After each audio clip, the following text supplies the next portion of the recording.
wabarakatuh. Perkenalkan, nama saya Luna Madonna. Di sebelah kiri saya Muhammad Yasril.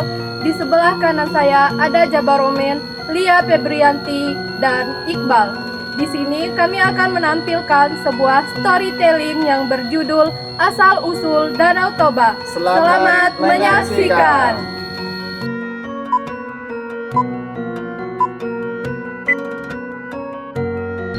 Pada zaman dahulu kala, di sebuah lembah yang luas, dikelilingi dengan pepohonan, perbukitan hijau, wilayah Sumatera Utara, hiduplah seorang pemuda bernama Toba. Ia tinggal sendiri di sebuah gubuk yang kecil, dibangun dekat sungai. Setiap hari ia bekerja keras mengolah ladang, memancing, dan sesekali berburu untuk memenuhi kebutuhan makanan. Meski hidupnya sangat sederhana, Toba tidak pernah mengeluh. Ia dikenal oleh penduduk desa terdekat sebagai seorang pria yang jujur dan tekun. Sungai yang mengalir di lembah itu begitu jernih. Ikan berenang dengan bebas. Batu-batunya tampak dari permukaan air, dan pepohonan besar tumbuh di tepinya. Sungai itu menjadi tempat favorit Toba, bukan hanya sebagai sumber makanan, tetapi tempat ia menenangkan pikiran. Meski terlihat tegar, sebenarnya Toba sering merasa kesepian. Ia tidak memiliki keluarga dan hidup bertahun-tahun seorang diri. Berharap suatu hari ia bertemu seorang yang dapat menemaninya. Suatu pagi, sahabat Reno datang berkunjung. Reno adalah pria yang ceria, mudah bergaul, dan suka membantu Toba saat ada ladang yang banyak pekerjaan. Mereka bersahabat sejak kecil. Reno berkata sambil tersenyum, "Toba, kau memancing lagi hari ini? Semoga sungai memberimu rezeki besar." Toba membalas, "Semoga saja. Ada sesuatu yang terasa berat hari ini. Entah mengapa aku punya firasat baik." Dengan pikiran tenang, mereka berjalan menuju sungai. Udara pagi saat itu terasa sejuk. Embun masih melekat di daunan dan suara burung terdengar dari pepohonan. Badan perempuan itu menikah. Ia diberi nama oleh warga sebagai Putri Ikan. Karena kecantikannya yang luar biasa, kehidupan Toba menjadi lebih baik. Rumahnya lebih terawat, ladangnya semakin subur dengan bantuan istrinya, dan mereka hidup harmonis. Putri Ikan juga akrab dengan tetangga, terutama seorang perempuan tua yang bijaksana bernama Inang Baru. Inang Baru sering datang membantu Putri Ikan memasak ataupun sekadar berbicara. Beberapa tahun kemudian, mereka dikurniai oleh seorang anak lelaki dan diberi nama Samosir. Anak itu tumbuh kuat dan cerdas, tetapi punya kebiasaan makan yang banyak dan sering lupa pada tugas-tugas kecil. Meski begitu, Samosir sangat manis dan disayang oleh penduduk. Namun, semakin besar Samosir, semakin terlihat kebiasaan buruknya. Ia suka bermain dan sulit diberi tanggung jawab. Putri Ikan dan Inang Baru sering menegurnya. Inang Baru berkata, "Samosir, kau harus membantu ibumu. Lihat, ibumu sering." Samosir menjawab sambil tersenyum, "Nanti dulu, Inang, aku mau main dulu." Meski kesal, Putri Ikan selalu bersabar. Suatu hari, Toba bekerja keras di ladang. Matahari sangat terik dan ia sangat lapar.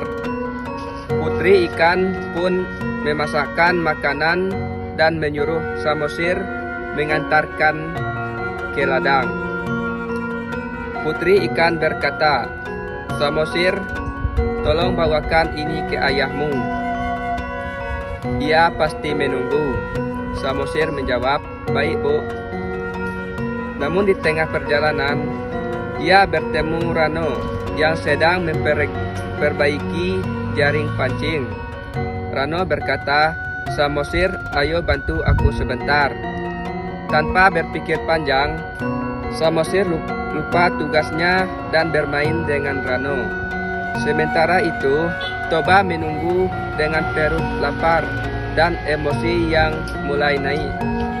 Ketika Samosir akhirnya datang, Toba tidak bisa menahan amarahnya. Toba berteriak, "Kenapa kau lama sekali? Dasar anak ikan, selalu membuat ayah marah." Begitu ucapan itu keluar, dunia seakan berhenti. Toba terdiam, Samosir bingung. Tetapi putri ikan yang mendengar dari kejauhan langsung menangis keras, wajahnya berubah pucat. Putri ikan berkata dengan suara gemetar, "Toba, kau telah melanggar janji suci itu, janji yang melindungiku." Langit tiba-tiba gelap. Angin berputar kencang, pepohonan bergoyang, kuat seolah badai besar datang. Tubuh putri ikan perlahan berubah kembali menjadi ikan mas. Sisiknya menyala terang. Putri ikan menatap Samosir. "Maafkan ibu, nak, ibu harus pergi." Ia melompat ke sungai dan bersamaan itu air memancar keluar sangat deras. Tanah bergoncang, sungai meluap tak terkendali. Inang Boru datang terpokok-pokok. Inang Boru menjerit, "Toba, air naik dengan cepat, kita harus lari." Rano berlari menghampiri Toba dan Samosir. Rano berkata, "Ayo ke bukit tinggi, cepat." Toba menggendong Samosir dan berlari secepat mungkin menuju bukit. Rano dan Inang Boru mengikuti dari belakang. Air terus menelan sawah, ladang, hutan, dan rumah-rumahan. Dalam waktu singkat seluruh lahan terendam. Setelah mencapai puncak bukit, mereka melihat lembah mereka hidup selama ini perlahan berubah menjadi lautan air yang sangat luas. Air berputar deras, lalu menjadi tenang. Bukit tempat mereka berdiri kini menjadi kecil, menjadi sebuah pulau yang terpisah dari daratan utama. Inang Boru berbisik lirih, lembah itu telah menjadi danau, sangat luas. Rano menambahkan, "Toba, lihat, semua itu terjadi karena janjimu dilanggar. Tapi kau harus tetap hidup demi Samosir." Toba memeluk Samosir yang menangis. Di antara kesedihan itu, ia berkata pelan, "Toba, mulai hari ini, danau ini akan disebut Danau Toba, dan pulau ini akan dikenal sebagai Pulau Samosir, tempat anakku diselamatkan." Sejak saat itu, kisah Danau Toba dan Pulau Samosir menjadi legenda turun-temurun. Masyarakat mengingatnya sebagai cerita tentang cinta, janji, kesetiaan, dan akibat dari sebuah sumpah yang dilanggar. Itulah penampilan storytelling dari kelompok kami yang berjudul Asal-Usul Danau Toba dan Pulau Samosir. Sekian, terima kasih.